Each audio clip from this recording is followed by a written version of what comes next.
Coming straight from the cockpit, it's another episode of Lunatic Fringe with the fucking pilot.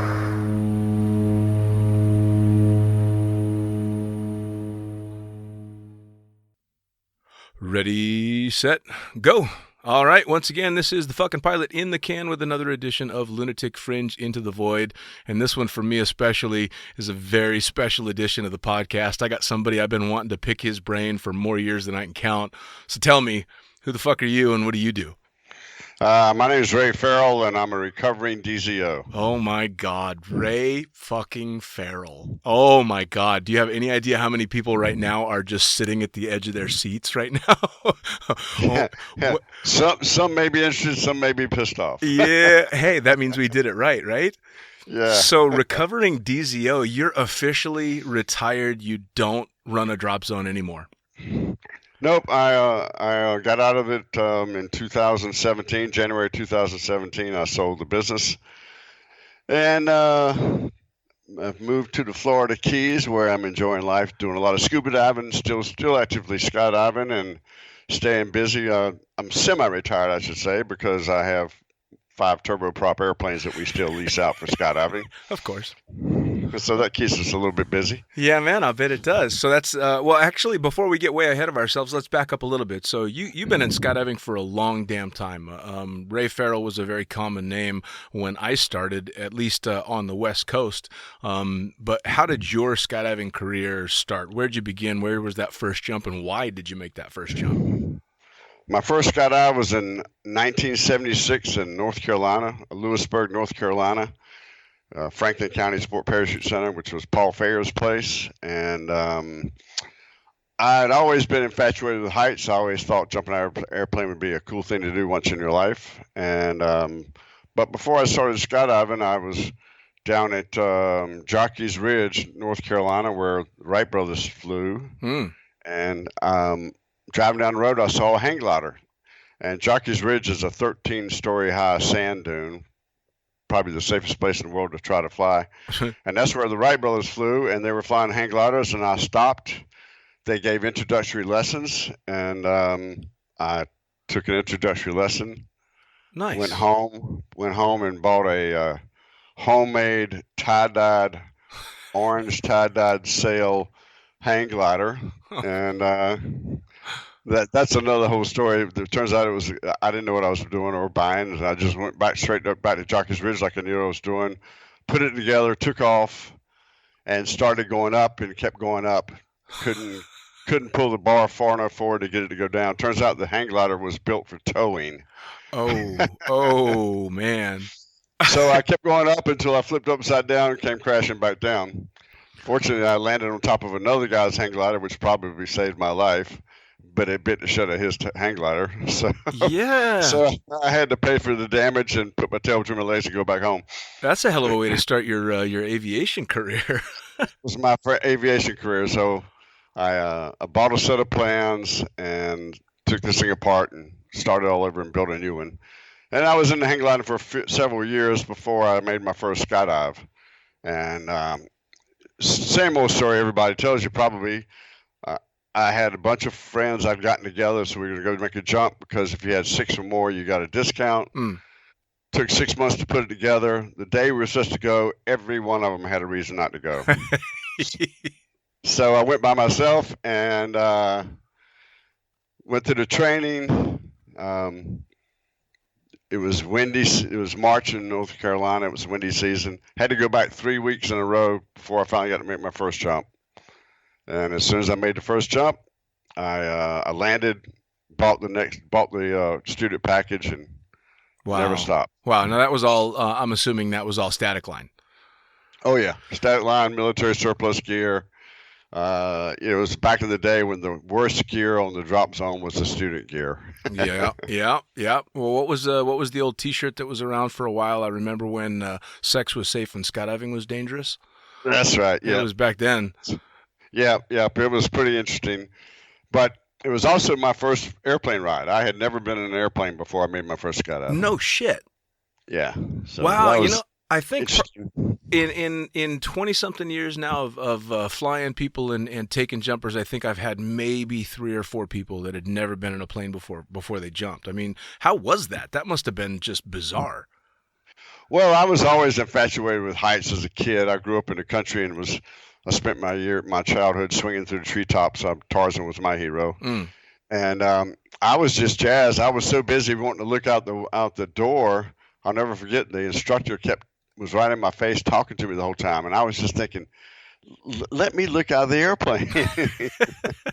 He just wanted to enjoy the view.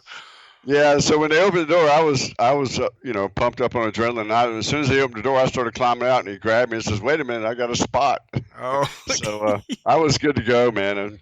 And it was the old military surplus gear, a T-28 and main canopy. And when I got out there on that wing strut, it was all the wind and the speed, and then when I let go and the canopy open, people in these modern skydivers don't know this feeling, but when you're hanging in the air under a big round canopy, it is the most quiet, peaceful thing on earth. I bet. No speed. It's amazing. And so my jump was right at sunset. I went back during the week to finally get a day that was not windy. My jump was right at sunset, and there was a full moon on one side of the sky and a sun setting on the other side of the sky. And I thought I was in the middle of heaven. It was just incredible. That's kind of the recipe to grab somebody by the balls for sure. I mean, you're kind of stuck at that point. Yep. It was pretty amazing. So, like I said, I hit the ground, went up, paid for the package, and the adventure began. So now, when you were doing this, how old were you when you made that first jump? I think I was 23. I think 23 years old. All right. So, were you in school at the time? Were you with family? Were you on your own doing your own thing? I mean, was this No, I left home when I was 16 and floundered around trying to figure out what to do myself. I was in my third year of college. I had taken it. Well, I did one semester my third year, I think it was, and then I had been working and going to school since I was 16, and I decided I was going to stop college, work full time for a year or two, save up my money, and go back to school and finish. And I started skydiving instead. Then you made that fucking jump, yeah. Well, before you made that jump, what were you going to be when you grew up? I was an engineering student. Okay. And so I was a civil engineering student, and I had done a lot of work in the construction trade, and I had all kinds of little side businesses. I used to do custom van interiors.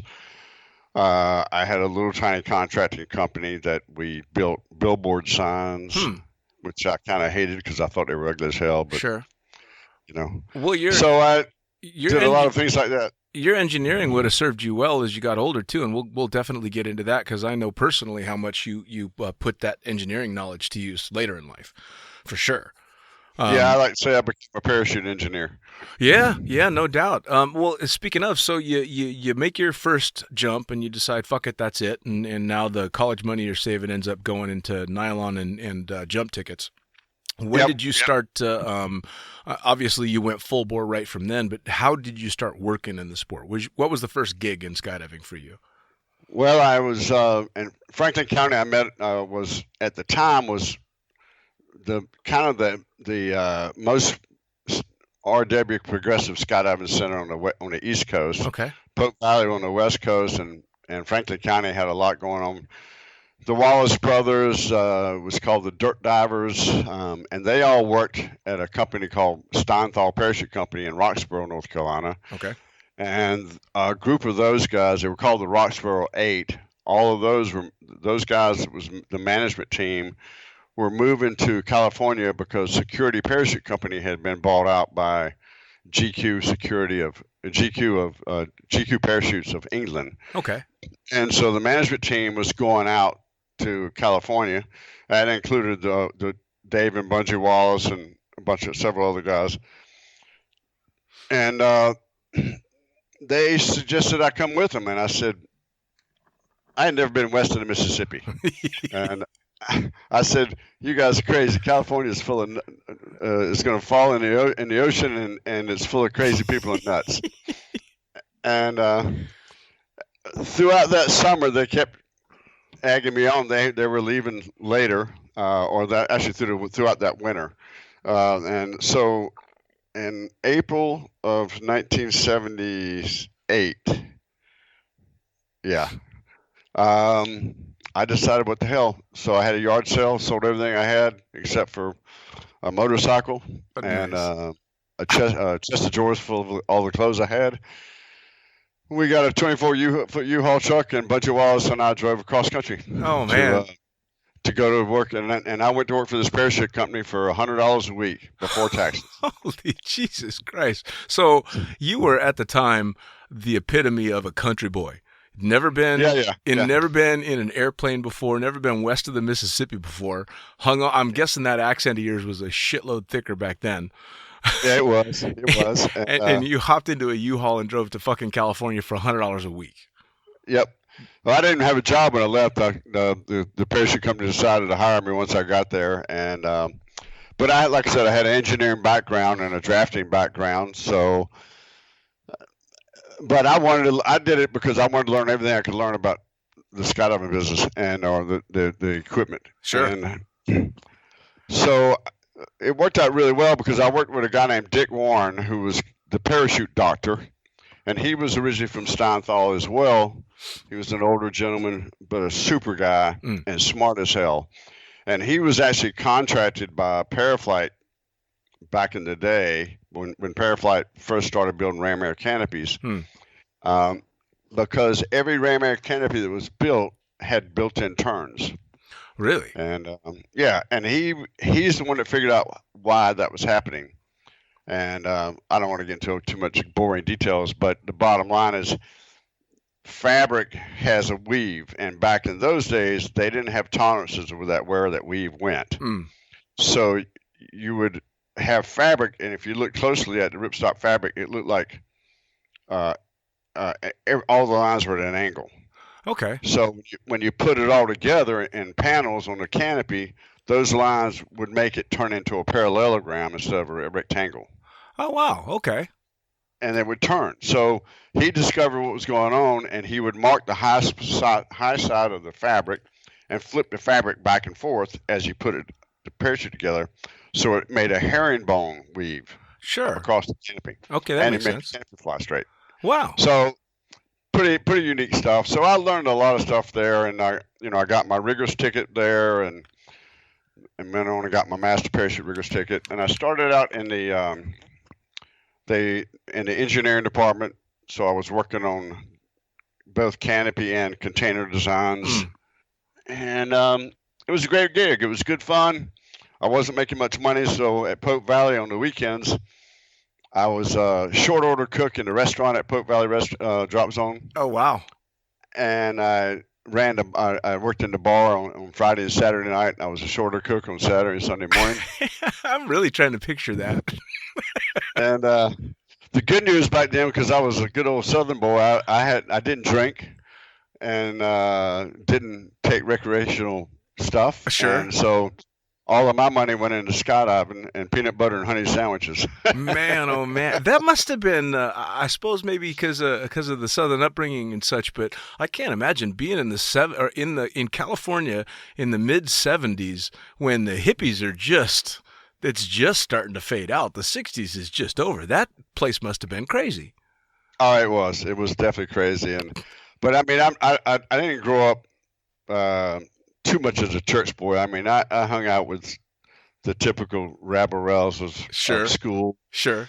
And so, although I didn't drink or do drugs, I certainly was amongst it. So you, to the point, my friends really enjoyed me being around because they knew they could trust me. Which is awesome. Yeah. But of course, skydivers changed everything and started drinking. Right, yeah, that does happen, doesn't it? They fucking did Yeah. that to me as well because I never drank either until I ended up out in Cross Keys and ended up jumping with a bunch of Brits that were offended that I wouldn't drink with them, and now I can drink with the best of them, bastards. Yeah. So yeah, man, that's quite a big deal to trek all the way across the United States for an unknown, especially when you just got started in the sport, and but to find your feet in that way and to start learning that early on must have been super cool, especially looking back at it. Yeah, Pope Valley was an amazing place. It was definitely the mecca of leading technology, leading edge skydiving going on at the time.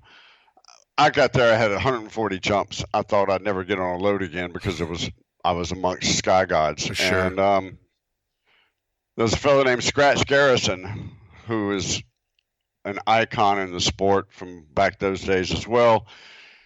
And he was doing three-dimensional skydives before anybody even knew what the word free fly was. This was in the 70s. Right. And he was doing all kinds of permutation skydives and where it was constant flow moving through formations and just an amazing stuff. So I started making a lot of skydives with him and his great group of people, and it was learning and fast forward. It was really amazing. Oh, which is fantastic.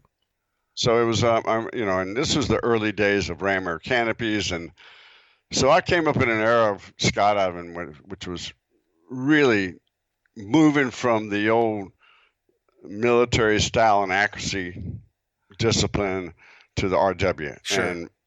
And formation skydiving, or RW, was the hippies of the skydiving community, and and it was a great place to be at that time for sure. For sure. Well, it's funny too because I know a few of the older jumpers that I'm good friends with have similar stories, and they started on the rounds and transitioned into the ram air stuff. But did you ever think back then that it would end up where it is now?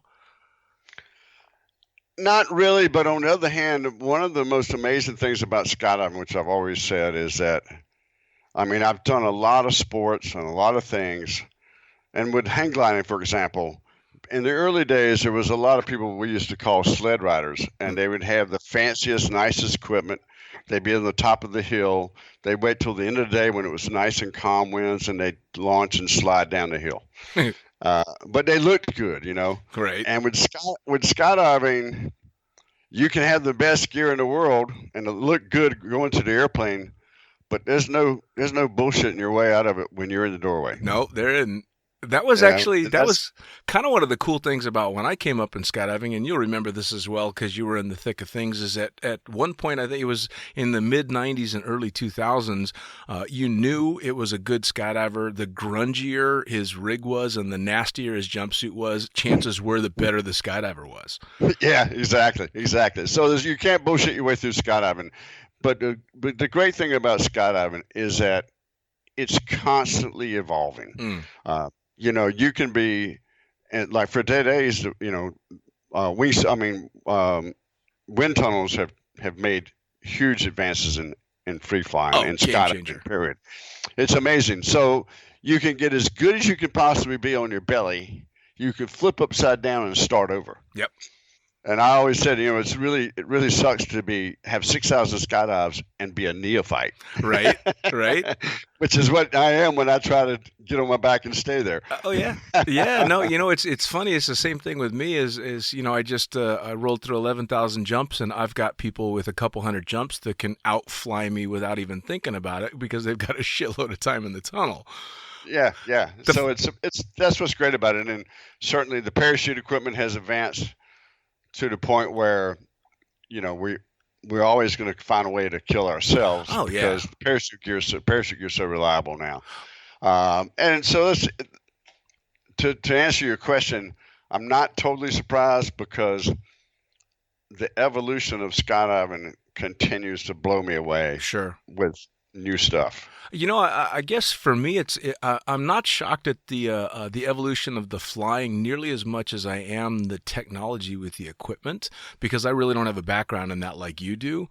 But I mean, I remember when stilettos came out, everybody thought there's no way there will ever be a better wing than this canopy, and that was when you had to supposedly prove you had 500 jumps to even be able to buy one of these things, and Right. it was the most badass canopy ever, and now students are practically jumping stilettos.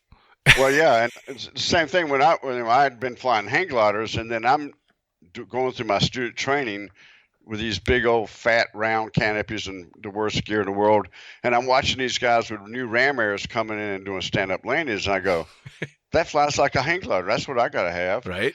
And back then, they said you got to have 200 jumps before you can buy a ram air canopy or jump a ram air canopy. So I said, the hell with that, and I went and found myself a used parasled. So anybody, you guys out there that don't know anything about parasleds, it's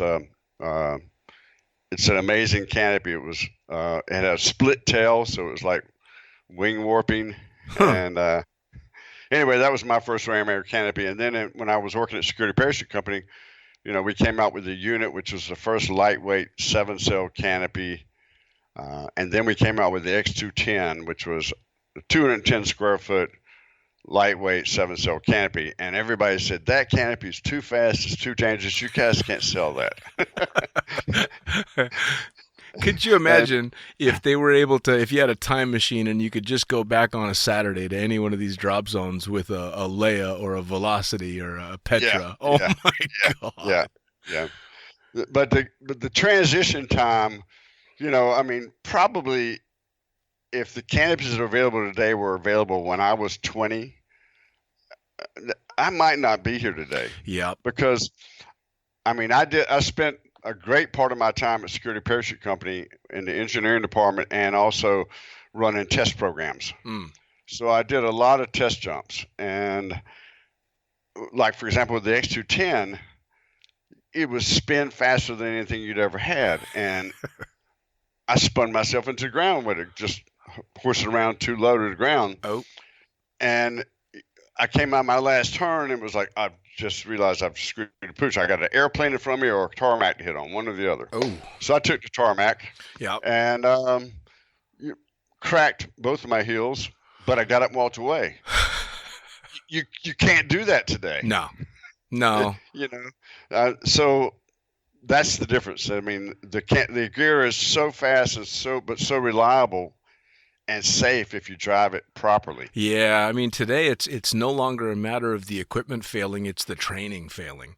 That's right. I think that's probably the biggest thing that a lot of people have talked about, and I've had some of the hardcore swoop champions in here to talk to me, and it's all boiled down to training and moving at a safe pace, because at the end of the day, even an extremely accomplished skydiver can go out and kill themselves if they're just a little bit off one day. That's right. Yeah. Or if you have a bad spot and you're in a tight spot, you don't have a real good way to land. No. Well, it's like that video that came out of the kid that had himself a bad spot over a city and ended up slamming into the side of a house because there was nowhere else to go. Yeah. Fuck. Yeah, exactly. What do you do? So that's the equipment has come so far so fast, but a lot of times, well, most times, the training has not kept up with the equipment. The equipment comes first, and then you got to figure out how to stop killing yourself with it. Yeah, and that seems to be the general trend. Although I think this time around with the new wave of canopies, when stuff like the Petra came out, the community had already figured out, all right, these parachutes are going to kill a lot of fucking people if we fly them like the Stiletto. Because when the Stiletto came out in the Batwing, those canopies, the first swoopable canopies came out, nobody really knew what they were getting themselves into, Right. So I think now at least the community knows, all right, this wing is even more high performance than what was the end all be all, the Velocity, and now they're on wings that make the Velocity look like a student canopy, and there's just no room for error. So I think the training for once actually kept up with the danger of it. Well, it's caught up with the danger of it. It didn't keep up with it to start with. No. But it's caught up with it, and that's a great thing. And like at Skydance, we tried really hard at my DZ that safety needs to be a part of the culture, not an afterthought. Yeah. And so we constantly, as a community, policed ourselves. When we saw someone do something erratic or stupid under canopy, they got canceled. Sure. And if they didn't clean their act up, we would condemn them to jumping and landing in the student field until they got their ducks in a row. Yep. So yeah, but the community policing works really well also, and it helps reinforce the safety culture of it. Now, there's some places obviously that didn't do that. Sure. But that's the training has caught up, and the training is really good. In fact, we ran one of the canopy courses by the Flight One group. Yep. We ran their canopy courses at our DZ every year for the last several years while I was there, and I'll never forget. I had a guy with 4,000 skydives that took their 101 course. Yep. And he told me 4,000 skydives, and I'm finally learning how to fly a canopy. Isn't that funny? Yeah, that's amazing. Yeah. And I mean, but that's how good the training was as well. Those guys do a great job. Sure. Well, I mean, it needs to be because, I mean, you remember when I broke my fucking tailbone, I'd spent maybe 6 months off my canopy because I was too busy flying, and went out and whipped a hook turn like I'd been on it the day before and had lost the feel for the canopy, stalled it out and broke my tailbone. And that was just, that should have been a normal landing. I just lost a feel for it. Well, when you were flying a PD 190, yeah, you can kill yourself on a PD 190, but you're generally not going to lose the feel for it, you know? Right. So it's definitely changed. And especially in the way that things were done out in Skydance, it wasn't, you got to watch out for that one person that's going to get you in trouble if you do something stupid, because everybody was that person. And that was a really amazing way to be.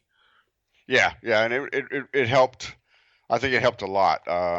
So we wound up with a pretty good, I mean, everybody, sometimes they didn't appreciate it at the moment they were being talked to, but no, nobody does.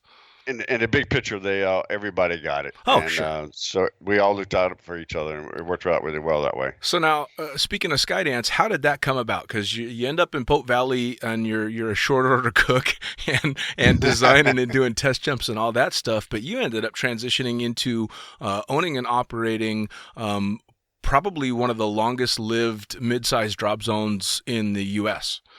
So how did that start? Well, we after Pope Valley was sold and got shut down, everybody scattered, and so we were going to different places.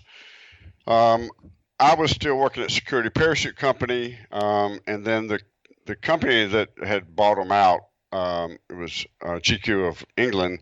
They decided to shut down the operation and move all the product they wanted to keep back to their facilities in England.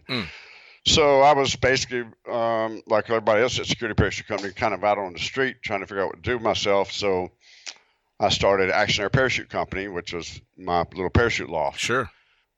And rented a house in Alameda, California. The bottom floor of the house was my loft, and we lived upstairs. And then I was involved in the early days of tandem jumping. In fact, I had the first tandem rig west of the Mississippi.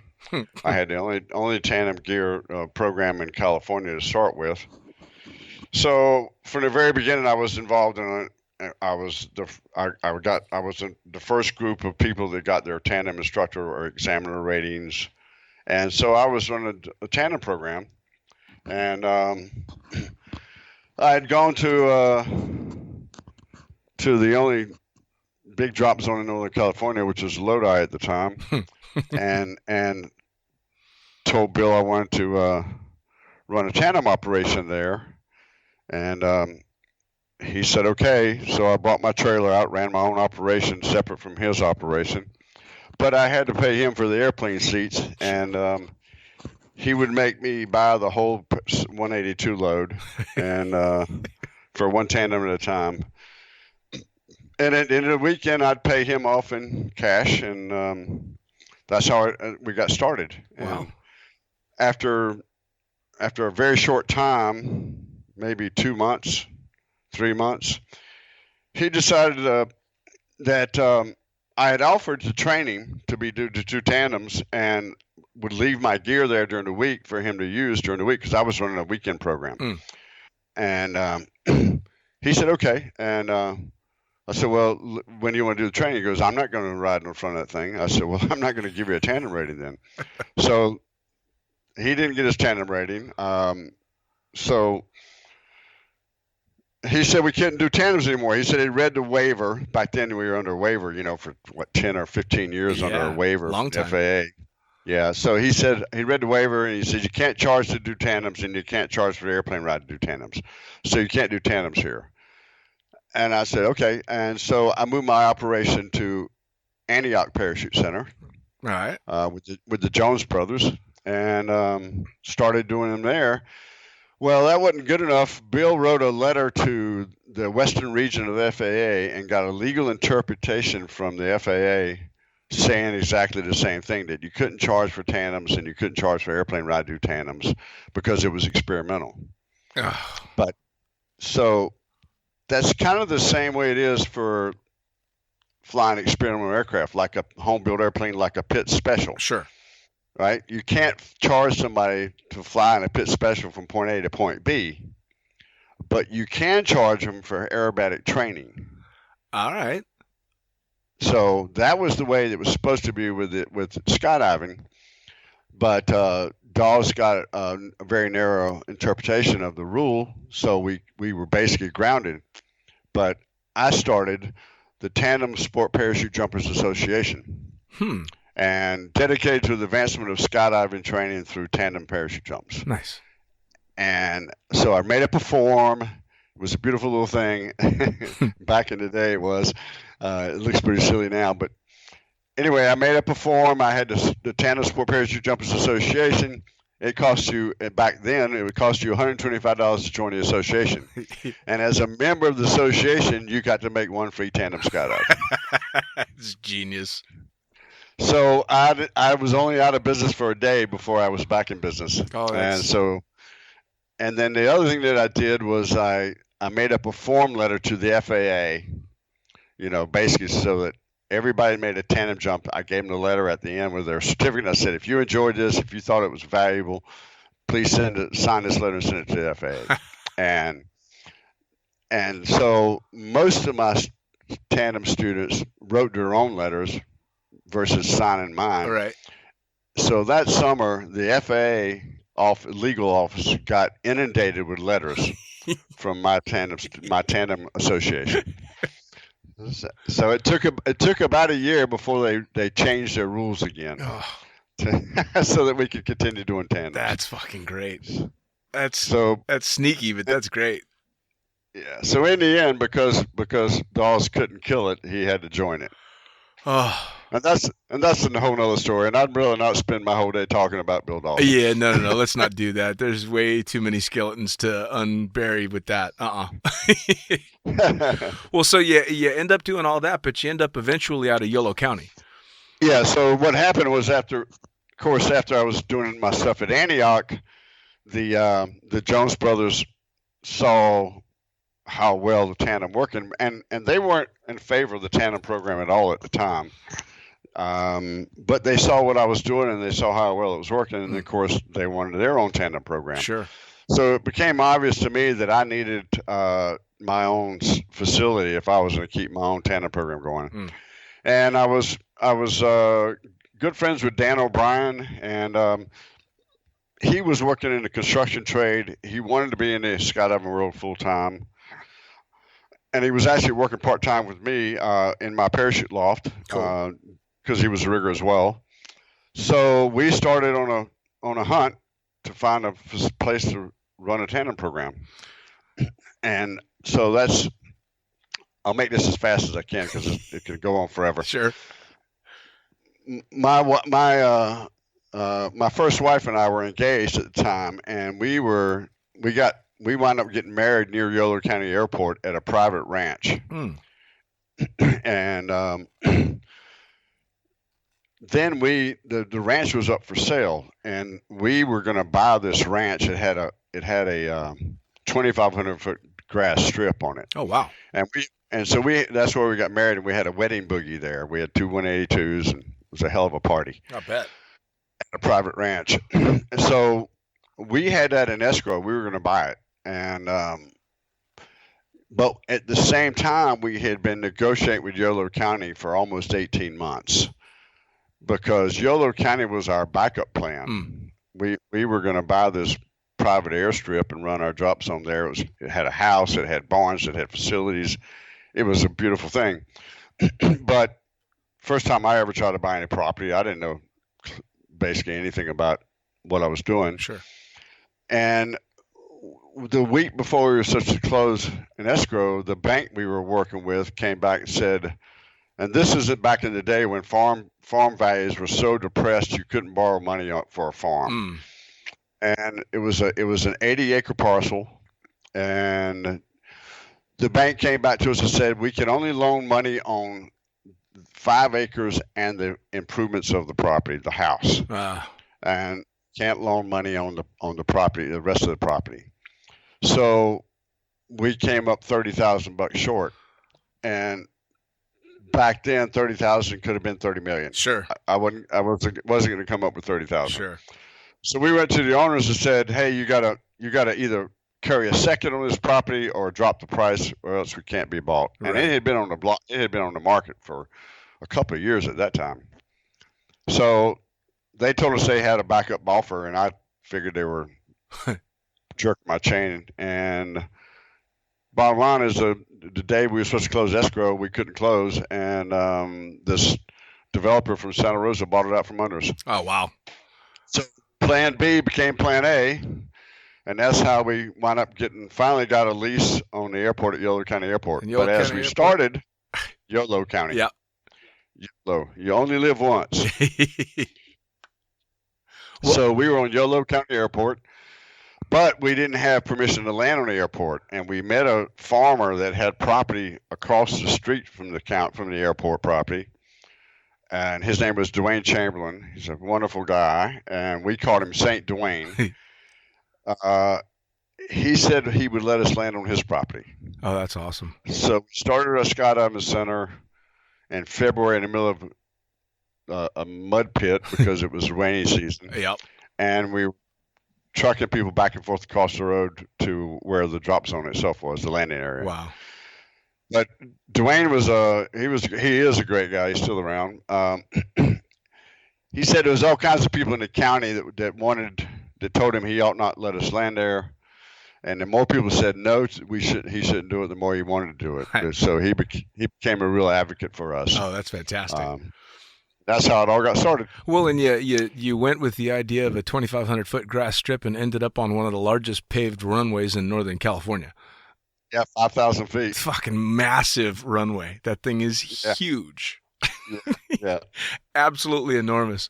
Well, Skydance got to be very, very well known, even though it started out a bit on the rough side, and it ended up with quite a huge base of people that ended up doing everything from jumping there to camping there to living there, and that place got pretty out of control.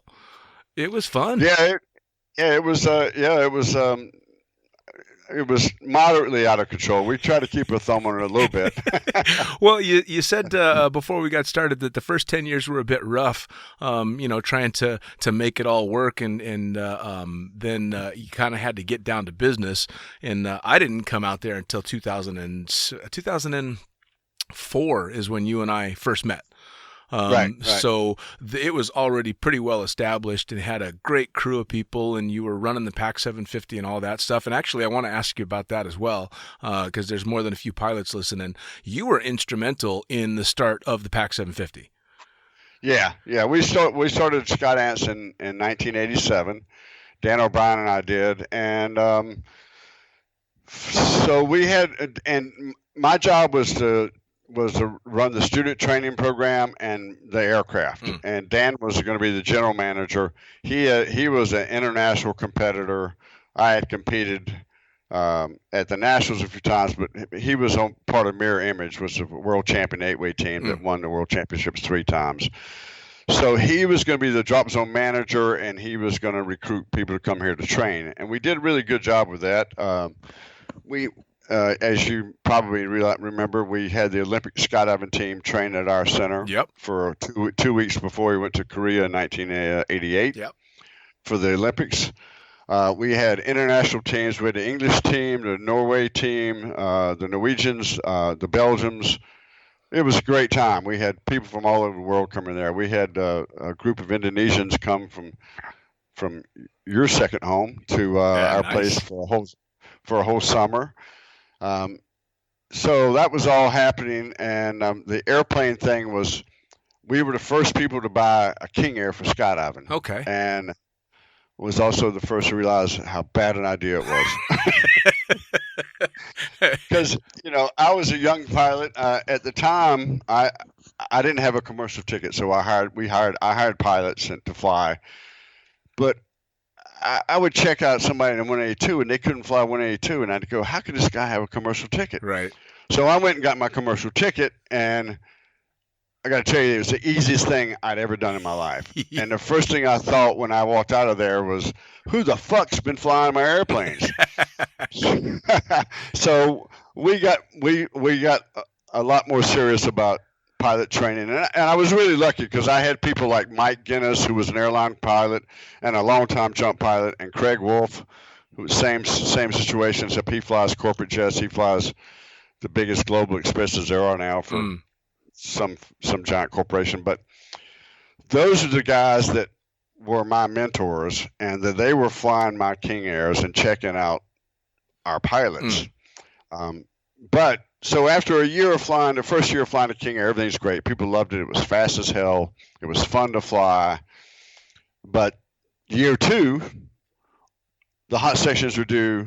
The 5-year items are due. So all the money you think you made the year before, gone. You pour right back into it to keep the airplane alive.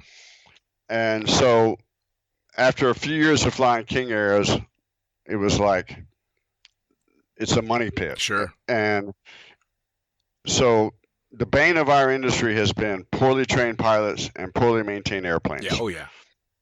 And I wanted out from under that. And those two items, as we have learned over the years, is a deadly combination in King Air B90s or King Air 90s. Damn right. So, our King Air, we flew it for several years, and then all the items were due again. The airplane probably wasn't worth $100,000 in the condition it was in. We put it on, literally stuck it on a set of hay bales, and parted it out and made $180,000 off of it the first summer. Oh, wow. So everybody flying King Airs, part them out, get out from under them. Yep. That's the best thing you can do. So anyway, the A&P Phil Esdale at Davis Air Repair that did all the maintenance on our aircraft, him and I were always talking about a better platform for skydiving. We need a better airplane. But he was a Kiwi, and he knew about the Cresco, which is a crop dusting airplane in New Zealand. Yeah. It had a 6-34 in the front of it. Well, down in New Zealand, they were taking the hopper out of this crop dusting airplane, because then the Cresco had the hopper behind the pilot, where all the ag planes in the United States, the hopper's up in front. Sure. They were pulling the hopper out of this airplane and putting 8 jumpers in it and using it for skydiving. And so we talked about making a larger version of that airplane, and we put together the numbers. We did some market research that summer. We came up with how many turbine airplanes were being flown in the United States, approximately how many hours were being flown, how many number of jumps. So we put together a whole thing of all the airplanes being used for skydiving, and then focused on the turbines. We took the market research. We went to New Zealand. We're just a couple of, yahoos. Right. But we managed to get an audience with the president of the company, of Pacific Aerospace. And we did our spiel, and we sold them on the idea. We said, listen, if you build a large version of this airplane and build it specifically for the skydiving industry, and at that time the skydiving industry had exploded in New Zealand, as you know. Oh yeah. the tandem thing was incredible. It was gigantic. Oh yeah. In fact, the skydiving thing is so successful in New Zealand. Their centennial $10 bill has a little tandem on the top corner of the bill. Isn't that cool? Yeah, it's very cool. So anyway, we convinced them. This was in 2000, the year 2000. That was the same year I bought my first caravan. So I got out from under the King Airs and was running caravans. And so we convinced them this is a project worth doing, because if you build this airplane that we want, you'll also have a really good utility aircraft. For sure. So they signed off on the idea. We made a deal. We came home. We started Utility Aircraft Corporation, and that's how it got started. And what's kind of amazing is that we went from idea to a certified airplane in 4 years. Which is crazy. It's amazing. No one can get anywhere near that these days. No. Hell, it takes them 4 years just to get it down on paper. Right. So in 2014, we brought the first caravan over. Wow. I'm sorry. I'm the first pack, Sure, P750XL. sure. And that's how it all started. So it's an amazing airplane, but folks like me, middle-aged to old-age, fat relative workers, don't think it's the best airplane in the world. It's right. I'll tell you what, it's hands down, in my opinion, it's the best tandem aircraft on the planet. I don't think, at least coming from a pilot's perspective, I don't think there's an easier plane to load, and I don't think as a tandem instructor there's an easier plane to hook up and exit out of than the Pack. It was just a wonderful aircraft. Funny thing is, the first time I ever saw it, I saw a picture of your bird. It was a 750DZ with that crazy paint job, and I saw a picture of it in Parachutist Magazine before I was flying anything like it, and I went, that's the ugliest fucking thing I've ever seen. And then I came out and started working for you and started flying it and went, that's the most beautiful aircraft I've ever laid my eyes on. Yeah, I wanted the airplane to be loud and stand up. Oh, it did. Stand out. I wanted to make sure that everybody that saw it, or everybody that was around saw it, and it got their attention. And that was the idea before. And people either loved that paint job or they hated it. I loved it. Oh, yeah. I thought it was awesome. No, so did I. I spent enough time waxing that damn thing. I fell in love with it. That's for damn sure. So we took delivery of it in 2014. And, the tragic story, which I'll glaze over real quickly, was the first one didn't make it across the Pacific. Yeah, it's still sitting about 100 miles off the coast, isn't it? Oh, it's drifted out somewhere. Who knows where it's at now? It was about 250 miles short. Oh. But it's a really tragic story. But the ferry pilot just screwed the pooch. Yeah. He didn't monitor his fuel burn. Turns out he didn't have his fuel caps on properly, and he was venting fuel overboard all night long. So he came up with 3 hours worth of fuel for a 5-hour flight. So that's the reason. It was not the airplane. It was a real kick in the teeth for us. First airplane coming over, but we had ferried one over before. The prototype we'd ferried over and done testing at the National Test Center up in Mojave. Did all the spin tests and all the other stuff, and then ferried it back to New Zealand. Wow. So it was tanked up properly, had the right kind of fuel in it, and made it no problem. So after that, I ferried several of them over myself. And Hawaii to United States is the longest leg over water in the world. Yeah. And so in the Pack, it was a 14.5-hour flight. We took off with 18 hours of fuel on board. Man. But anyway, it went down because of pilot error, which is a tragic thing. But so then that was the day after Christmas was when I was supposed to be taking delivery of the airplane. Oh, man. So kind of ruined my Christmas. Yeah, I can imagine. Well, luckily the second one made it out there, and it second one made it, and we got it there. We got it there a week before the World Free Fall Convention. Awesome. So we made one jump out of our skydiving center, just because we had to do all the certification stuff and get it off the NC registered and FAA registered and blah blah blah. But we made one skydive at our drop zone out of it, so we could say we made the first jump in the United States with it. And then I ferried it to the World Free Fall Convention. And it was so new it still had bubble wrap on the handrails. That's awesome. And so there we are at the free fall convention. You know, we're there trying to convince people to jump out of our little airplane when there's Casas and sky vans and everything else along on the flight line. But ours was a brand new airplane, and people wanted to jump out of brand new airplanes. Sure. The first brand new airplane ever designed and built for skydiving.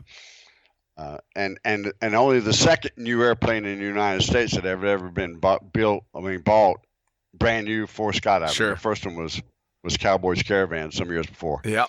Anyway, the weather turned bad. There was a 4,000-foot cloud layer that just hung there.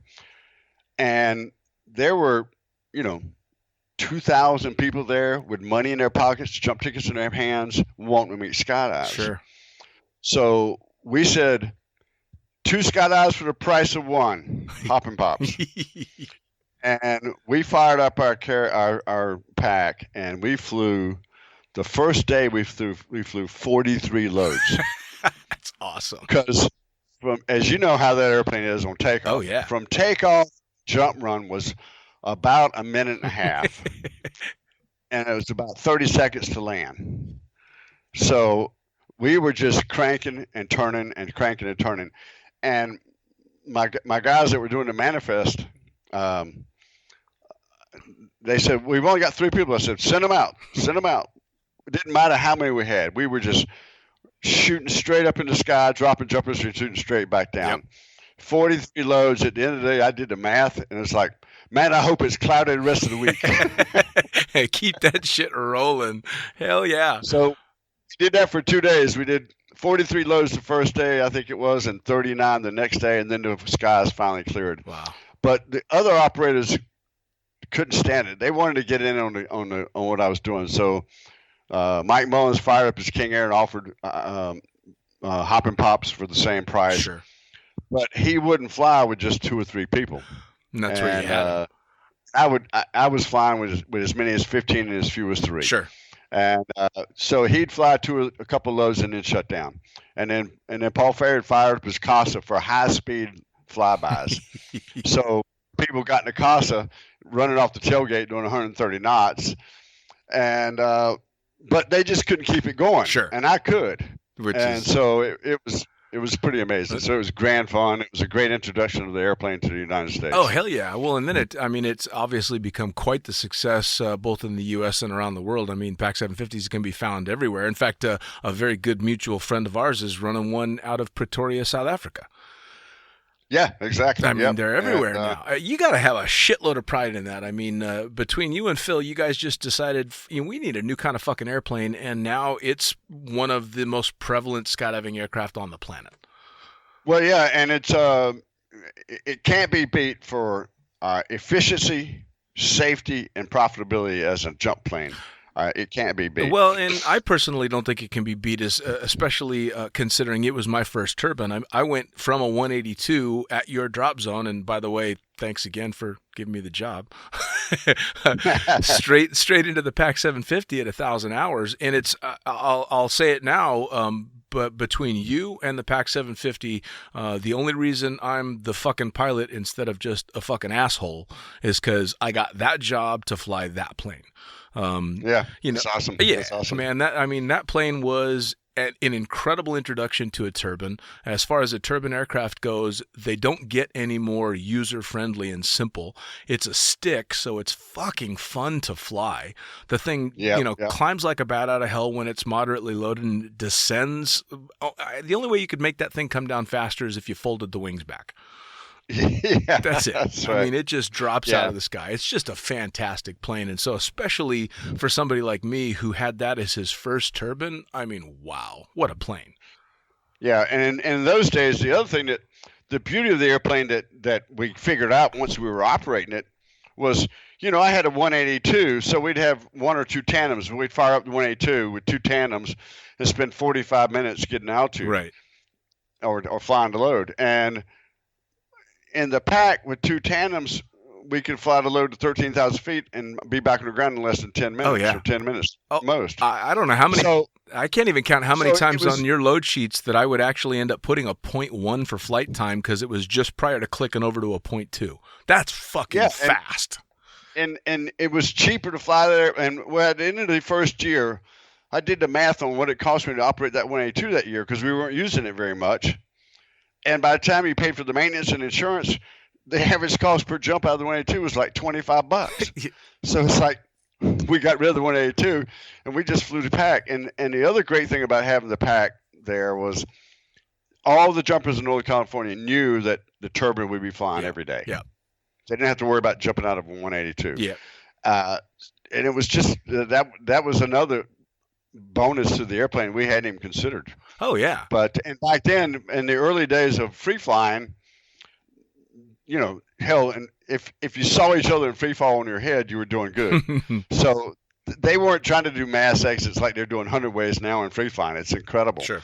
But back then, free flyers had loved the airplane because they knew it was going to fly and they knew it was fast. Sure. Yeah. So no.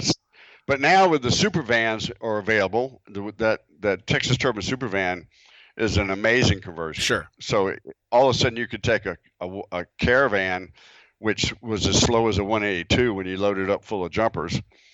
Now you've got a Caravan that flies as fast as the pack. Yeah. So it's an amazing machine. Yeah, and there's a lot of good aircraft out there now, and I've been lucky to fly a number of different versions of all of them, and it's definitely, I mean, you can pretty much pick an aircraft for the type of operation you want to run now, and back then you didn't have those kind of options, so it's super cool. Super cool. Yeah. So yeah, but you know, I had the first Black Hawk in Northern California. Yep. The Black Hawk Caravan conversion, and now I have the super vans, and I'll just put it this way. I have super vans now. Yep. I've been told. Texas super vans. That's one of them I haven't flown, but I have been told for sure. Now, I got a couple of questions that I want to shoot off that have nothing to do with airplanes. Were you there when Matthews burned his balls? Oh, on the tower? Yeah. No, I actually was not there. As I've told you before, as a DCO, sometimes I left because I had to have plausible deniability. You know, it's so funny because we talk and you give me the background and your history to everything, and you were a bit of a shit stirrer back in the day, even though you weren't drinking and doing the party stuff. But when you and I got to know each other, you were at least famous in the U.S. as being a bit of a hard-ass DZO. And I don't know if you'll remember this, but I came to interview you. You're the only DZO that actually interviewed me for a job. Usually it was just how many jumps you got. Yeah, you can go. And you wanted to sit down and have an interview. So I walked in and sit down, and you looked at the resume that I had to write up for you, and you saw that I used to work for Michael Hawks. And you asked me, and I'm sure you remember this, you asked me, oh, you worked for Michael Hawks for 2.5 years, so you know how to work for a hard ass. And I don't, Yeah, and I do remember that. Oh yeah, and I gambled because I'm like, all right, I've heard stories about Ray. I heard he's a tough son of a bitch, so I'm gonna have to either handle him with kid gloves or I'm just gonna have to go for it.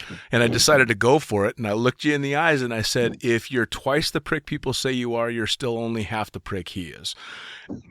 And you looked at me for a solid 5 or 6 seconds, started laughing, shook my hand, and said, "You're hired." And I went, "Yep." I do remember that. Yep, I do remember that. Yep. And it was really the only way I could think of to do it. Because, again, you had that reputation of being, nope, it's going to be Ray's way or you're fucking done. So I'm like, all right, well, I better figure it out now. And then the first business meeting that we had with all the staff, you started listing all the rules for the drop zone. And what was the rule about dating? Was it number 5? You weren't, Rule number 5. Rule number 5, you're not allowed to date the staff, and me, not knowing when to keep my fucking mouth shut, raises my hand. No. Wait a minute. You got it wrong. Not. You could date staff. You weren't allowed to extend your relationship beyond that of a professional skydiving instructor with your students. With the students, right. And so me being a smart ass, in the middle of the meeting, I hold up my hand and go, does sex count as dating? Yeah. Again, another good one. And it was funny because the thing that I always knew with you was you might look like you were pissed off, but you could see just that little bit of a twinkle going, all right, that was good, but shut the fuck up. Yeah. You could see it Yeah. more times than I can count.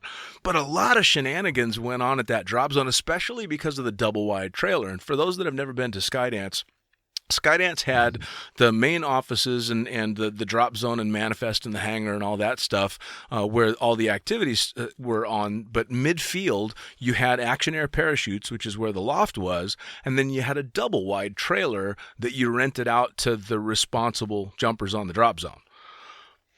But, Yeah. but Or irresponsible jumpers on the drop yeah, zone. man, some stuff went on in that place. It was Action Air was at the drop zone, but Flight Suit Company was midfield. That's right. That was next to the double wide. That's right. Man, some silliness got on down there for sure. Yeah. Oh yeah. Oh, and remember, I lived in the double wide for I think 4 years Yep. before, and you got there when Jim was there. Yep.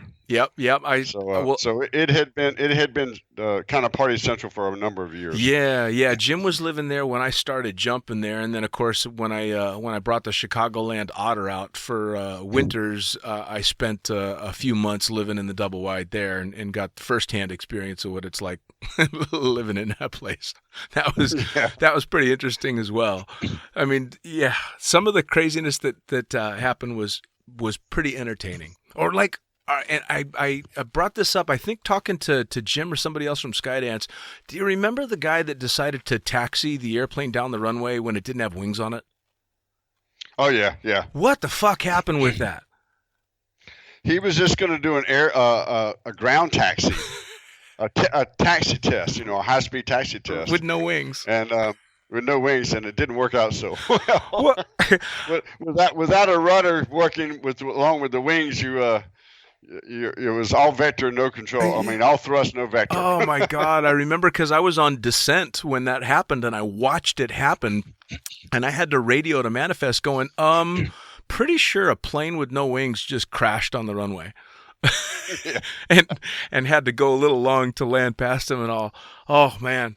So out of all that time at Skydance, you guys were operating for all the way up until 2017. What was some of the best memories you've got of that place? What are some of the worst memories of that place? I mean, it was an epic drop zone for quite a while. Still is. Oh yeah. Well, the Olympic skydiving team was an amazing event, and for me, it was incredible just to be a small part of it. And so that was great fun. Going to Korea was my first trip out of the country. So except for I had made it to Canada once. So, but no, that was one of the great events. Having all the teams from around the world training there one summer was epic. It was just incredible fun stuff going on. And then Mike Mitchell started with us started the American Boogie. Yep. And so every American Boogie for the first 5 years were epic. Oh yeah. We did we lit the field up with the lights that they use for nighttime farming. So we had the whole field lit up like a stadium, and we made night jumps basically all night long. Yep. And that was pretty amazing. I flew one of those nights. Yeah, it was incredible. Oh yeah. So just so many great memories. All the world records we did, especially with the Halo stuff. We had the only skydiver center in the United States that could fly 30,000 feet because I had done the work, and we had the RVSM, which means RVSM equipped airplanes, as you know. Sure. You got to be RVSM approved to fly above 28,000 feet. Yep. So we were the only people that had ever gotten an exemption for that, or the waiver, because basically if you want to do battle with the FAA or do business with the FAA, you just got to know the regs. Because if you know the regs, you know more than they do. Sure. So I filled out all the documentation. I went to the FAA. I said, well, I want to get an RVSM waiver. You can't do it. I said, yes, you can. Here's the regs, and here's how it works. So here's how we're going to do it. So basically, I taught them how to do it, and they agreed to it. And so we were doing 30,000-foot jumps.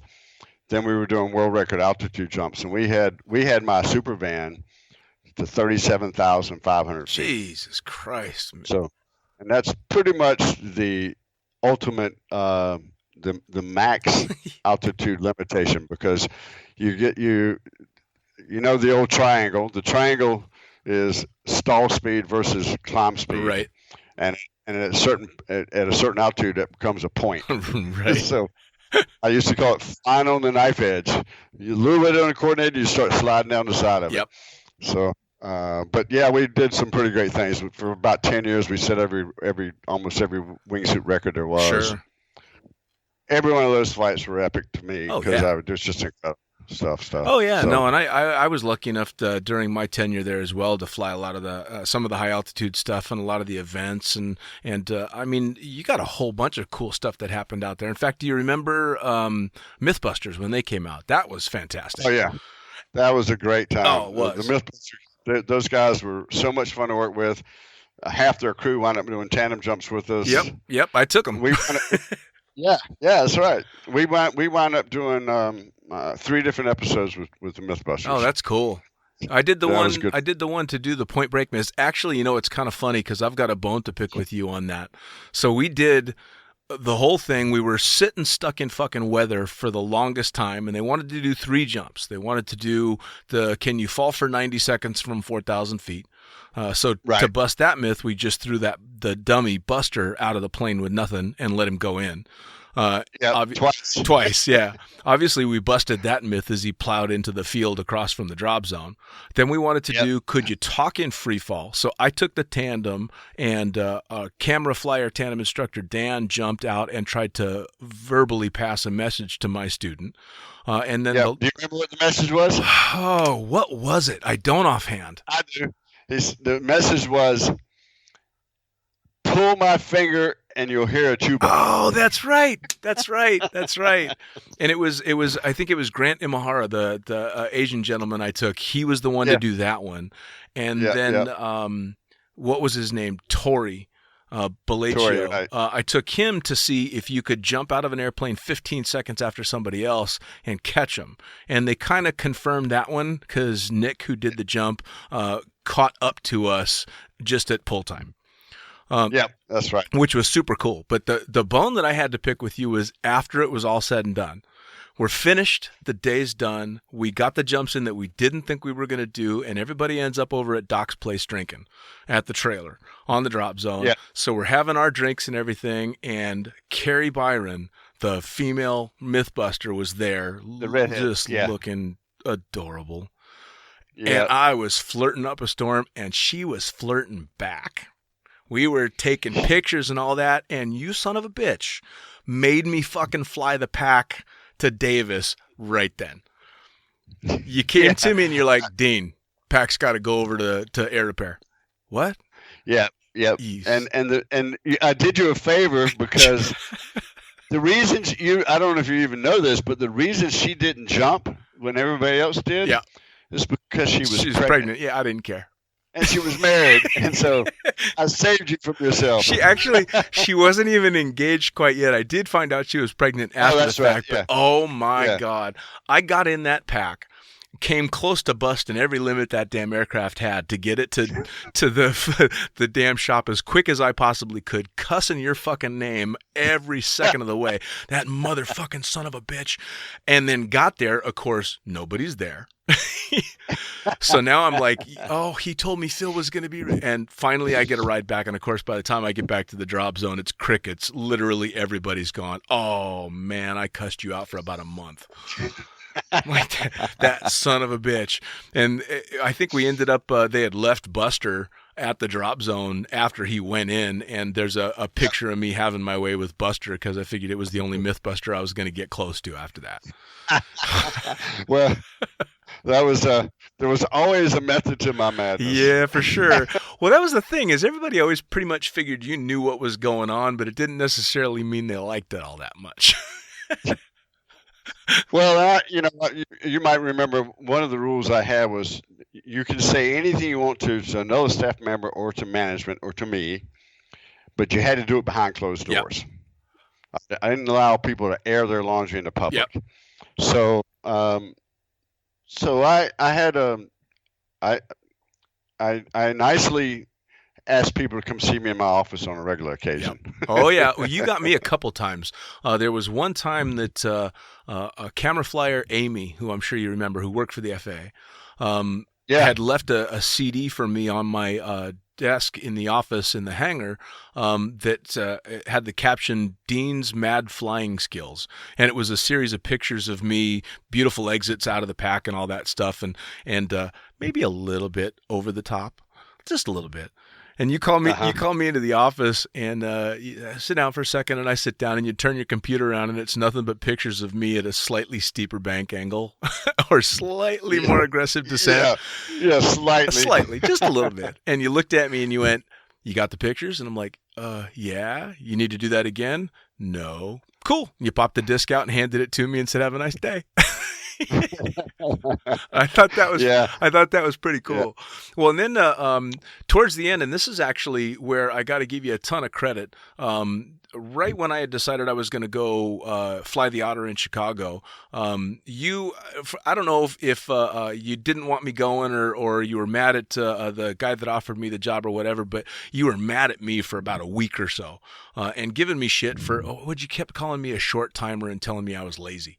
And I knew I wasn't, but it was pissing me off something fierce. And so I finally stormed into your office and closed the door, and I said, "God damn it, Ray, I've been busting my ass for this long and doing this, that, and the other thing and always making sure I do my job, so stop fucking saying I'm lazy." And you looked at me and went, "I'm sorry about that. You're right. Have a good day." And I was blown away because I expected you to put up a fight and throw me the fuck out. And you just went, "Yeah, no, you're right." And I thought that was the coolest thing ever. I got to tell the story that you didn't tell in your book. Yeah, go ahead. So the last day you flew for me. Oh God. We had goaded you into an, "Okay, princess, it's your last day. You have to fly in a dress." So you showed up in a skirt, nice little white skirt, yep. And you spent the day flying in the skirt.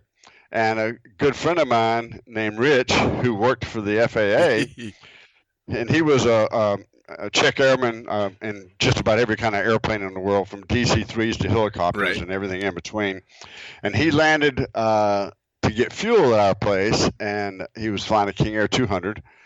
And I go, "Rich, what are you doing this afternoon?" He says, "I got nothing." And I said, "Here's what's going on. You got to come back here today because I need to bust my pilot's chops." And so he said, "Okay." So he comes back. He takes the King Air back over to Sacramento. He comes back over, and I get on the radio and I go, "Dean, I'm taking over the next load. The FA's here, and they want to talk to you." And he goes, "Well, what'd I do?" And I go, "I don't know, but they're fucking pissed." And so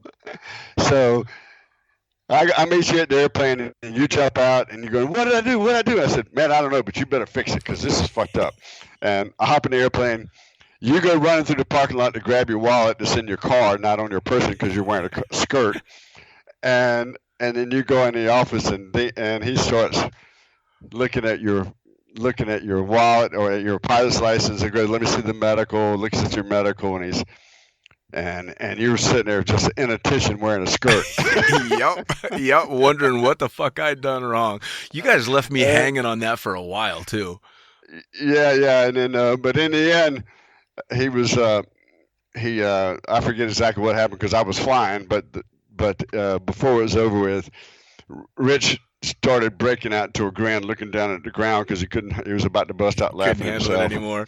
And so the joke was over. But you were shitting bricks. Oh, you damn right I was. Well, and that whole damn day was tough too because you're right. I showed up in that extremely comfortable, by the way, for those pilots listening, fly in a skirt sometime. It's fucking amazing, especially in the summer. But if you remember, about halfway through that day, we got a flat fucking tire. So I ended up. Oh, that's right. I had to change the tire in a skirt.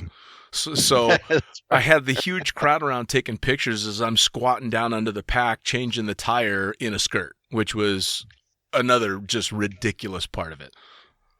Well, the reality is that in the early days of Skydance, uh, I'm glad GoPros weren't around. Right? Oh man, I'll tell you what, had social media and camera phones and all that shit been around with this kind of prevalence back then, we'd all be screwed. Yeah, social media and GoPros kind of ruined the party. Oh yeah. No, now you always got to look over your shoulder to see who the hell's filming because you never know what's coming. That's right. Well, I'll tell you what, I know we've got about 1 billion different stories that we can continue to go through, and I'm going to tell you right now and say it flat out, I want to make sure I get you back on here because there's so much more we can talk about and so many gritty details I want to get into on Skydance and everything, but we're going to call it quits on this one and definitely leave it on a high note. But I want you to give some advice to anybody out there thinking of doing something silly like running a DZ. And anybody that's thinking about getting into skydiving and all that stuff 30 years down the road, what advice do you got to give to those people? Everybody ought to give skydiving a try. I don't care how many hours you fly in a tunnel. It's not the same as being in free fall. No, it is not. It's been the most amazing trip in the world for me. Like I say in my little byline, is you got to be where you've been to be where you are. If you like where you are, it's been a good trip. Damn right. So I've had a grand trip. The skydiving industry and the skydiving community is the best in the world. I just can't say enough about it. It's just awesome. Everybody needs to give it a try. If you want to run a skydiving center, get your ducks in a row, put together a little bit of a business plan, which I had never done before in my life, and convince an airport that you're an asset and they want you to be there. Otherwise, you'll spend 10 years fighting the battle. Sure. Well, I know that I just interviewed Billy and Angie Sharman not that long ago, and Billy was actually just out near me not that long ago, and he said nothing but praise to you and all the things that you've done trying to help him in getting it up and running, because I don't think anybody's really prepared for what's coming at them when they take on, being the adult in the room when it comes to a bunch of skydivers. Yeah, that's a fact, and certainly, as you know, I watched Billy grow up for sure. Oh yeah, oh absolutely. Yeah, from all the silliness that he did to getting tossed off the drop zone to now running his own operation where they're getting ready to have national championships and all this stuff. It's pretty fantastic, and it pretty great. It really is, and it's hats off to guys like you that have done it when it was a lot harder to do, because we've gotten to learn from all the hard fought lessons that you had to learn, and it gets a little bit easier because. Looking back, especially, when you're in the middle of it all, you can't figure out why the DZO is always pissed off and ornery and this and that. And now I look at the DZOs and go, how the fuck is that guy smiling? I'd kill somebody. Yeah. So I think it takes a special kind of psychotic son of a bitch to want to run a drop zone. And man, you ran one for a long time and did it quite well. Well, and the other thing you want to keep in mind is that if you run a DZO, don't take anything personal, because if you do, you'll hate everyone. Yeah. Yep. But no, it's been a grand run. I can't complain. Life is good, and I don't think I'd change much of anything. It's been a great run. That's fantastic. Well, I mean, and it's been great fun catching up with you. I'd love to do it again. Oh, we're definitely going to do it again, because there's just too damn many stories that I know we haven't touched on. Like I said it before, and I'll say it again. The fact of the matter is, you put me in a plane. Literally, as soon as I had my commercial license, you had me in your 182. As soon as I hit 1,000 hours, I was flying a turbine, and none of the stuff that I've been able to do in the quite a few years since then would have happened had you not given me the opportunity. And if I haven't said thank you before, I'm going to say it now, Ray. It's been an amazing ride, and I can thank you for it. I'm proud to see what you've done with it as well. It's been pretty awesome. Oh, Ray, it's so good catching up with you, man. I'm real thankful you took the time, and I hope everybody learned some good lessons, and we'll do it again soon. Sounds great. All right, Ray, thank you so much. Okay, that's it. Another edition of Lunatic Fringe Into the Void is done and in the can, and son of a bitch, he admitted it. He blocked me with a Mythbuster. I knew it. He finally admitted it on air, so you've all heard. I had a chance. Probably not, but whatever.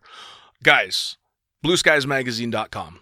Greatest magazine in the known universe. BlueSkiesMag.com is where you're going to go to subscribe to the magazine if you aren't already subscribing to it. That's where you're going to go get yourself some badass swag and some seriously cool information. It's also where you're going to go if you've decided you want to write up that amazing story you've got. Again, if I can write for them, so can you. They're going to want to hear about it. If you're a photographer, send those snaps into the magazine. Instagram might be cool. Facebook is all right, but there is nothing like seeing your work in print, so send it over to them. Also, if you're advertising, Blue Skies Mag is where to go. They hit everywhere in skydiving, so if you want skydivers to see what you've got, that's the place to go. Also, you're going to want to check out Craft Imaging. Craft Imaging is sponsoring the podcast, and they do amazing stuff with engraving. Anything from just basic names and logos all the way up to actual photographs on pretty much any surface that you can think of. You're going to want to check them out at craftimaging.eu. For me, thefuckingpilot.net is where you're going to go. That's where you can find platforms for this podcast, as well as links to both the books that I've written, the Fucking Pilot book and The Accidental Stripper, both available on Amazon via the links on the website, and they're both available in print and digital form, so check them out. Again, I keep saying it, but hopefully, eventually, The Accidental Stripper is going to come out in audio form as well. Again, I think as we speak, Summerfest is going on, so hopefully you guys are absolutely tearing it up and having a blast. But in the meantime, blue skies, and we will see you next time around.